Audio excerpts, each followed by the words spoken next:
Hello friends, ఈరోజు మన క్లాస్లో relation between coefficients and roots of the quadratic equation చూద్దాం. ఫస్ట్ హెడ్డింగ్ పెట్టుకుందాం. మన రిలేషన్ ఇవాళ హెడ్డింగ్ ఏంటి? రిలేషన్ బిట్వీన్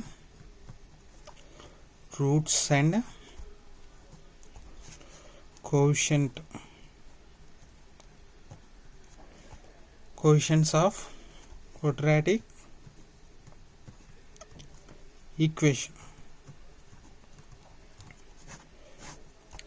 ఇప్పుడు ఇందులో మనం ఆల్రెడీ మనకి తెలుసండి క్వాడ్రాటిక్ ఈక్వేషన్ ఫామ్ ఏంటండి? Standard form ax² + bx + c = 0.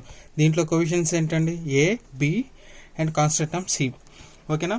ఇప్పుడు మనకి ఫార్ములా తెలుసు, మనకి ఆల్రెడీ రూట్స్ కూడా తెలుసు. ఆల్ఫా కామా బీటా అనేది మనం రూట్స్ అనుకుంటాం ఈ క్వాడ్రాటిక్ ఈక్వేషన్కి. వీటిల్లో మనం some of the roots alpha plus beta comma product of the roots alpha beta అనేవి కూడా మనకి తెలుసు. వాటితో కూడా మనం ఒక ఈక్వేషన్ని మళ్ళీ తెప్పించుకోవచ్చు ఈ రూట్స్ ఉన్నా కానీ. ఇప్పుడు అలానే ఇంకొకటి కాన్సెప్ట్ ఏంటంటే రిలేషన్. ఈ రూట్స్కి ఈ కోఎఫిషియెంట్స్కి ఉన్న రిలేషన్ ఏంటనేది చూద్దాం. ఫస్ట్ ఆఫ్ ఆల్ మనకి రూట్స్ కనుక్కోవడానికి ఫార్ములా తెలుసండి. ఏంటిదండి? -b ± b² - 4ac / 2a అనేది మనకి తెలుసండి.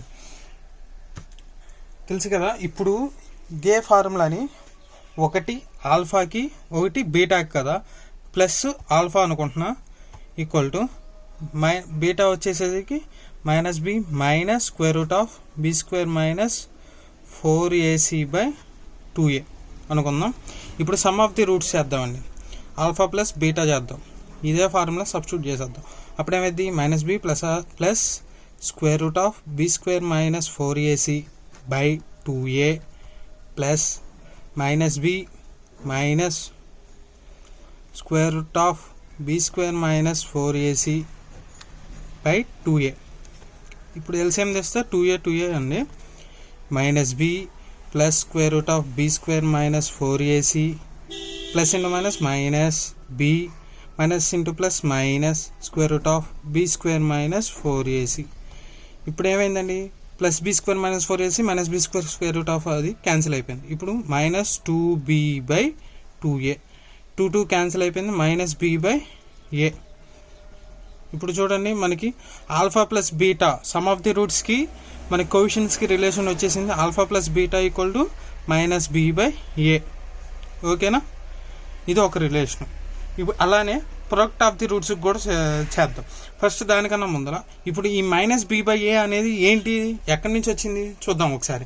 -b/a అంటే ఏంటి? -b అంటే ఏంటి? మైనస్ పెట్టుకుందాం. b అంటే ఏంటి? Coefficient of x term by a ఏంటంటే కోఎఫిషియంట్ ఆఫ్ x² టర్మ్. ఇప్పుడు ఇలా కూడా రాసుకోవచ్చుగా. Sum of the roots alpha plus beta అంటే minus coefficient of x term by coefficient of x² term. అదే లేదంటే -b/a అని రాసుకోవచ్చు. ఇప్పుడు ఆల్ఫా బీటా చేద్దాం. ఆల్ఫా అంటే ఏంటండి? -b plus b² - 4ac / 2a into beta -b b² - 4ac / 2a. కింద 2 మల్టిప్లై చేస్తే 4a². ఇది ఇప్పుడు చూద్దాం. a plus b into a minus b మనకి ఆ ఫార్ములా టైప్లో ఉంది కదండి. a plus b into a minus b అన్న టైప్లో. a plus b into a minus bకి ఫార్ములా ఏంటండి? a² అంటే ఇక్కడ -b² a² - b².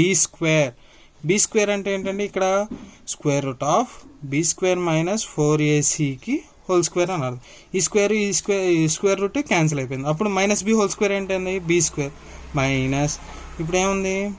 b² - 4ac / 4a² plus into minus minus కదా, అప్పుడు ప్లస్ మైనస్ క్యాన్సిల్ అయిపోయింది. Plus minus into minus plus అంటే 4ac / 4a². 4 క్యాన్సిల్, ఒక క్యాన్సిల్ అయిపోయింది. అప్పుడు c/a. ఇప్పుడు చూసారా, ఆల్ఫా ఇంటూ బీటాకి ఏం రిలేషన్ వచ్చేసిందండి? c/a. ఇక్కడ రాసుకుందాం alpha beta equal to c by a. ఇప్పుడు దీనికి కూడా ఇలాగ కోఎఫిషియెంట్స్లో రాసుకుంటే ఎలా వచ్చిందండి? సి అంటే ఏంటండి? ఇక్కడ constant term by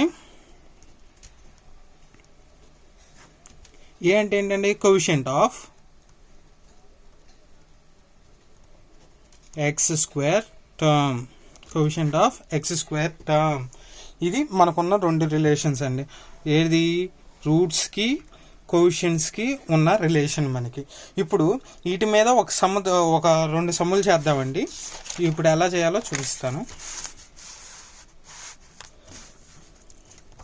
first of all ఇప్పుడు ఏఎక్స్ స్క్వేర్ క్వశ్చన్ ఎలా అడుగుతారంటే a x square plus bx plus c equal to 0 ఈ క్వాడ్రాటిక్ ఈక్వేషన్కి ఆల్ఫా కామా బీటా అనేది రూట్స్ అయితే మీరు find the value of 1 alpha plus 1 beta అని చెప్పి అని అడుగుతారని. ఇప్పుడు దీని వాల్యూ ఇన్ టర్మ్స్ ఆఫ్ ఏబిసిలో మనం చూపించాలి. అంటే మనం ఫైండ్ అవుట్ చేయాలి.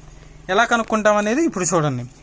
మనకి ఆల్ఫా ప్లస్ బీటా అంటే డైరెక్ట్గా ఫార్ములా తెలుసు, మైనస్ బి బై ఏ, లేదా coefficient of x term by coefficient of X square term minus ఉంది. ఓకేనా?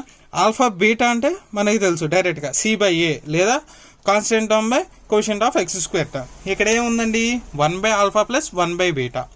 1 ఆల్ఫా ప్లస్ 1 బీటా అన్నప్పుడు మనం ఏం చేసుకోవచ్చు? ఇప్పుడు ఈ రెండింటిని ఉపయోగించుకొని మనం ఎలాగైనా ఈ ఫైండ్ అవుట్ చేయమన్న వాల్యూని తెచ్చుకోవాలి. ఒకసారి సింపుల్గా ఆలోచిద్దాం. ఇక్కడ 1 ఆల్ఫా ప్లస్ 1 బీటా కదా. ఇప్పుడు ఇక్కడ మనకి ఈ రెండు ఉన్నాయి, alpha plus beta, alpha beta, alpha plus beta by alpha beta చేద్దాం. ఒకసారి ఏమొచ్చిందో చూద్దామండి. అప్పుడు ఏమైంది? ఇప్పుడు ఇది ఇలా ఉంది కదా, విడదీద్దాం. Alpha by alpha beta plus beta by alpha beta రాసుకోవచ్చా లేదా? రాసుకోవచ్చు.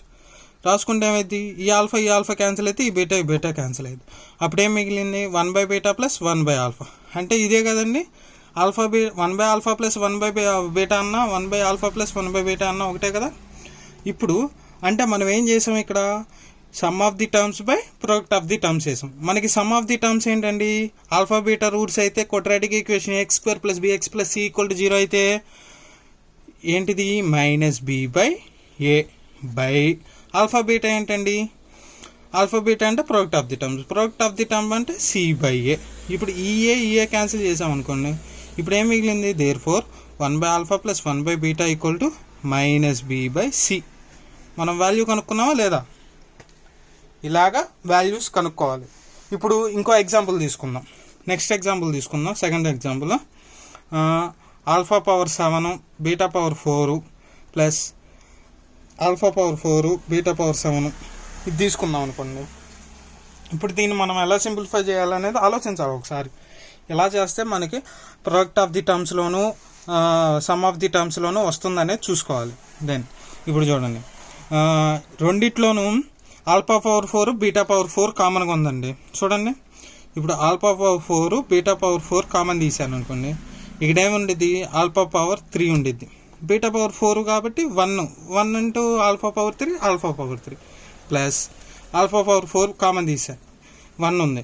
1 ఇంటూ బీటా పవర్ 7 అంటే 4th కామన్ తీసేస్తే బీటా పవర్ 3 ఉందండి. ఇప్పుడు వచ్చిందా లేదా? ఇక్కడ ప్రొడక్ట్ ఆఫ్ ది టర్మ్స్లోకి వచ్చేసింది. ఆల్ఫా బీటా హోల్ పవర్ 4 అని రాసుకోవచ్చు ఇది డైరెక్ట్గా. కానీ ఇక్కడ alpha cube plus beta cube అంటే alpha plus beta whole cube అని రాసుకోలేం. వేరండి, మీకు ఫార్ములాస్ మనకి తెలుసు కదా. Alpha a plus b whole's cube వేరు formula, a cube plus b క్యూబ్కి ఫార్ములా వేరు కదా. ఇప్పుడు మనం alpha cube plus beta cube formula రాద్దాం. అంటే ఇది ఏ క్యూబ్ అనుకోండి, ఇది బి క్యూబ్ అనుకోండి. ఇప్పుడు ఏ క్యూబ్ ప్లస్ బి క్యూబ్కి ఫార్ములా అప్పుడు ఏమైందండి? Alpha plus beta whole cube minus 3 alpha beta into alpha plus beta, ఇది ఫార్ములా. ఇప్పుడు వీటిలో మనం సబ్స్టిట్యూట్ చేసేద్దాం.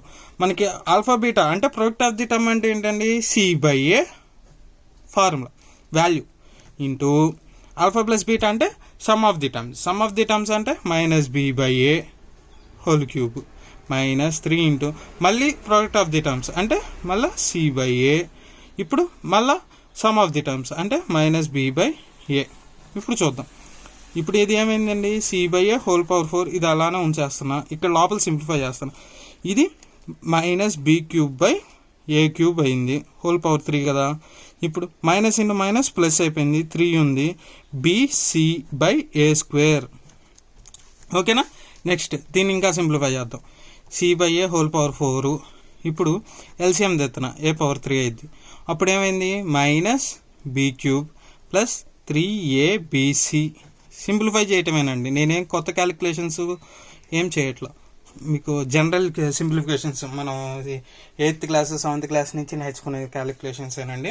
నెక్స్ట్ a³ కామన్ తీసాం కదా, 3abc మైనస్ b³ రాశాను. ఇప్పుడు ఈ రెండు మల్టిప్లై చేద్దాం. మల్టిప్లై చేస్తే ఏమైందండి, ఇది c⁻4 a⁻4 అయింది కదా, విడదీసి రాసేసా. ఇప్పుడు ఏమైంది, a⁻4 ప్లస్ a⁻3 a⁻7 అయింది మల్టిప్లై చేస్తే. ఇప్పుడు 3abc⁻1 c⁻4 అంటే c⁻5 minus b³ into c⁻4. ఇప్పుడు ఈ మొత్తం మీద కామన్గా ఉన్నాయి తీసి రాసుకుందాం బయట. ఇక్కడ వరకు కూడా రైటే, ఇది కూడా ఈ స్టెప్ కూడా రాయొచ్చు, అది తప్పేం లేదు. ఇప్పుడు ఏం కామన్గా ఉన్నాయి, b వచ్చింది c⁻4 వచ్చింది. bc⁻4 కామన్ తీసామనుకోండి, అప్పుడు ఏముంది, 3ac మైనస్ b²/a⁻7. ఇది మనకి ఇక్కడ అసలు ఆన్సర్. వాళ్ళు ఫైండ్ అవుట్ చేయమన్నా దానికి మనకి ఆన్సర్ వచ్చిందా రాలేదా. దీన్ని ఇంకా సింప్లిఫై చేయగలము మనం, ఇంకా మనం దీన్ని ఇంతకన్నా సింప్లిఫై చేయలేమండి. ఇది ఇలాగా సమ్స్ ఉంటాయండి. నెక్స్ట్ క్లాస్లో వేరే టాపిక్తో మళ్ళీ కలుస్తాం. థ్యాంక్స్ అండి.